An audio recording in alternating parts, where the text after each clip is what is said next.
Binabantayan po ng Pag-asa ang tatlong weather systems. Alamin natin ang epekto nito sa iba't ibang lugar sa bansa mula kay Pag-asa Weather Specialist Grace Castañeda.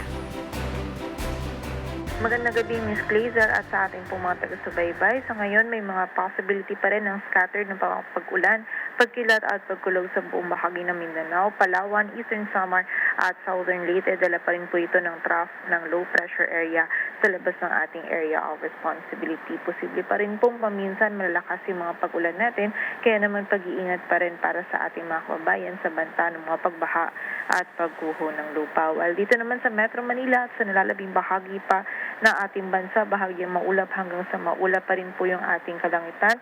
Kung may mga pag-ulan po tayong mararanasan, mostly ngayong gabi po or yung mga panandalian lamang, ngunit biglaan ng mga pag-ulan dala po ng easterlies at ng mga localized thunderstorms. While tomorrow naman po, bandang tanghali at early afternoon, patuloy pa din na magiging mainit at maalinsangan yung panahon. Dito sa Metro Manila, 43 yung ating forecast heat index, while most of the country naman, most of the sun sa ilang areas din ng Visayas, posibleng from 42 to 46 degrees Celsius. So generally po, nasa extreme caution to danger level pa rin yung ating heat index, kaya naman hanggat maaari, limitahan pa rin yung ating mga outdoor activities at huwag natin kalimutan yung pananggalang natin sa direktang init ng araw. And sa ngayon naman po yung LPA na minomonitor natin sa labas ng ating area of responsibility, huli na mataan sa layong 1,340 kilometers east of northeastern